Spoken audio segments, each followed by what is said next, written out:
Live from our studio in Washington, this is Special Report. Good evening, I'm Shannon Bremen tonight for Bret Braier. There isn't much doubt that the economy is the big driver in the 2012 election cycle. But Republicans vying for the top spot on the GOP ticket are using another issue to take their shots at the current frontrunner. Correspondent Doug McElway has the story. With Jon Huntsman set officially to enter the Republican race tomorrow, his campaign has been running this teaser web video to grab much-needed attention. Polls show him ranking dead last.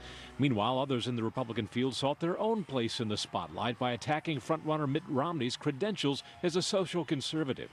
It is not government that gives us the right to life.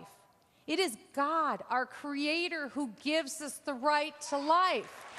On Friday, 5 in the Republican field, including Bachman, Tim Palenty, Rick Santorum, Newt Gingrich, and Ron Paul, signed the Susan B. Anthony List pro-life pledge. That pledge calls on signers to support only judicial nominees who are pro-life, to select pro-life cabinet members, to stop taxpayer funding of abortions, and to support a bill that would ban abortions after 20 weeks of pregnancy. Businessman Herman Cain refused to sign it, citing congressional jurisdiction over abortion funding. And frontrunner Mitt Romney did not sign it either, leading to this broadside from rival Bachman, quote, "The excuses for not signing clearly continue the doubts about his leadership and commitment to ending the practice of abortion, particularly for a candidate who ran as pro-choice for the Senate and governorship of Massachusetts," end quote. A senior advisor to Romney today defended the governor's refusal to sign the pledge while touting his pro-life credentials. He's strongly pro-life. He just affirmed again, and it's on our website, a whole array of pro-life positions. Went further, I think, than the pledge went. But he doesn't want to say he's disqualified from considering people who may not agree with him on everything on that issue for a job like FBI director. Some say that Romney's muted response to the attacks may be a wise strategy so early in the campaign season. I think it's something that is not going to be that much on the minds of the Republican voters or voters in November 2012. I think it's all going to be about the economy. One indication of Republican voters' concern, Ron Paul's victory at the Republican Leadership Conference's straw poll this weekend, where his pledge of limited government and fiscal responsibility clearly resonated. At the same time, this flurry of attacks on Romney by his rivals is likely to curry favor among another important constituency, the National Right to Life organization, which begins its 4-day convention in Jacksonville, Florida this Thursday. Much of its agenda is focused on getting out the vote. What he thinks, what I think also is the intent of the pledge and the specifics about judicial nominations and the fetal pain bill, which is a really good idea. He's concerned because the pledge says you can't consider anybody for high federal appointments unless they agree with you on everything about the pro-life position. And that was a senior advisor, Jim Talent, to Mitt Romney, talking about his decision not to sign on to a 4-pronged pledge from the Susan B. Anthony List, a pro-life group. Let's talk about it with our panel and Other Things 2012. Jonathan Weisman, reporter with the Wall Street Journal, Juan Williams, columnist with The Hill, and syndicated columnist Charles Krauthammer. Welcome to you all. All right, so we heard from a lot of the candidates this weekend talking about whether or not they'd sign on to this pro-life pledge. Romney is the most prominent to take a pass. Charles, does it help or hurt him? Well, he's taken some shots from some of his competitors, Santorum and Bachman, over this.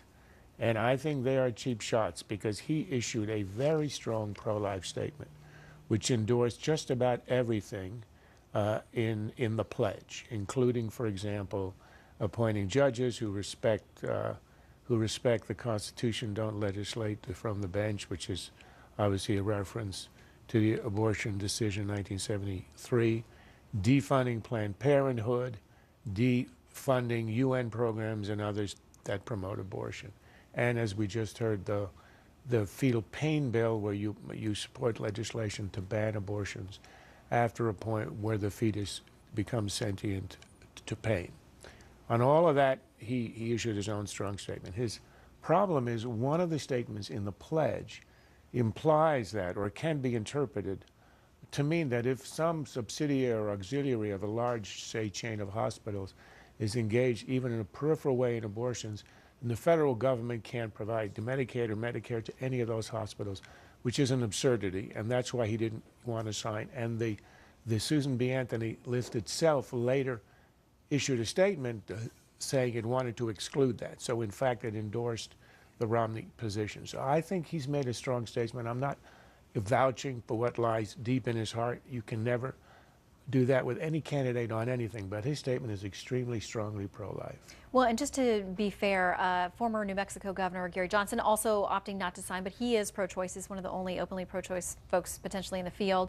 Herman Cain also, because there is this provision about advancing legislation. He said separation of powers, that's something for Congress to do. I don't think as president that's my place. You mentioned the criticism from Santorum and Michelle Bachman, so let's talk about that. Here's a bit of what Rick Santorum had to say about Mitt Romney's decision not to sign the pledge. He said, "Not signing the pledge has stunned me to learn that once again Governor Romney is not pro-life and cannot claim to be to win a Republican primary." From Congresswoman Michelle Bachman, we have Governor Romney should reconsider his decision not to sign the pledge, just as he reconsidered his position on the life issue during the last campaign. You know, Juan, they were nice to each other in last week's debate, but it sounds like they found a point now to go after Romney. Well, I think there are a number of points that make Romney vulnerable, but this flip-flop, and one that's in his history, because he's been back and forth on this, is right now the point of attack, and I think that the pledge opens the door. But I think Romney is looking towards the general election, and I think he understands that being locked into this kind of litmus test is not attractive to the general electorate, that most people, especially independents, heavily female, might see this as an all-or-nothing stroke. And really, he'd be playing just to the base, and just to the base that is strongly opposed to abortion. There are Republicans who aren't. Now, clearly, as you've heard on this program, I think Bret Hume said to you it was the soul of the party is we're going to be pro-life. But to say that you are not going to consider anybody for any position, you know, I think that Mr. Romney used the hospital thing as a reason not to sign it. But I think that his political strategist would say that's the wise move at this juncture. Jonathan, how does he walk that fine line? Because early on, some of the key states, Iowa, South Carolina, are very conservative. They are very pro-life. He's opting out of some of the events linked to some of those states, but how does he maneuver through the GOP primary with keeping the general election in mind? I think what Mitt Romney is hoping is that there's going to be this Romney group, this core, maybe 30–40% of the party. They're going to stick with him. They like him, or they think that he is the guy who can beat Barack Obama. And then this other group are going to all split. The social conservatives and more Tea Party types are going to split between a whole bunch of different candidates. Michelle Bachman, if Rick Perry gets in the race, Rick Santorum, Herman Cain.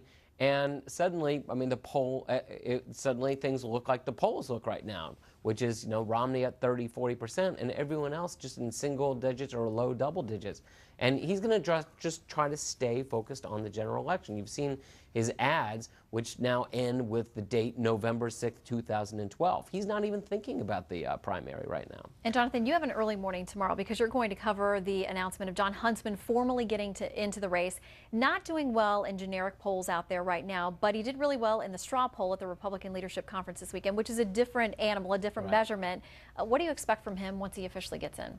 Well, Jon Huntsman, although his top advisor, John Weaver, hates to say this, Jon Huntsman's really kind of running to the left. It's an open lane right now. If Mitt Romney is trying to stay the center guy, he's got all these people to the right of him, he's going to have Jon Huntsman now really trying to play to the left. And the idea here is he's going to skip Iowa, but in New Hampshire has an open primary. If you're an independent, you can declare the day of the primary and go.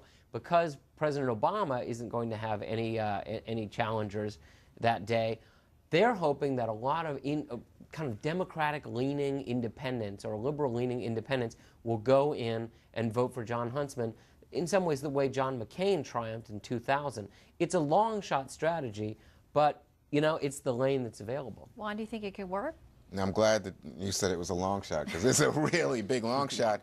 Because there's just no way you go into socially conservative states. We were just talking about the abortion issue, and that Jon Huntsman can prove victorious on that ground. I mean, when you stop and think about it, in fact, the argument is made in a lot of political circles that he's the media's choice, that he's, you know, the media likes this liberal Republican ambassador under Obama to China, etc. But you don't see Jon Huntsman's name emerging in polls. It just doesn't pop up. What happened this weekend, I think, was an anomaly, an effort on his part and by John Weaver and his troops to try to make something of a splash, and even that, more like a puddle, you know, nothing big here. All right, quickly, you see him getting any traction, Charles? Well, I think the plan is that he'll run left of Romney. That's why he made that statement about withdrawing from Afghanistan. I think that's party strategy. If I could make one remark on the idea of signing a pledge in general. Every candidate ought to be allowed to frame a major issue in his own words. That's what's wrong with a pledge. It's written by others and it constrains you. And that's why even pledges on taxes are not useful. You ought to be able to say what you want.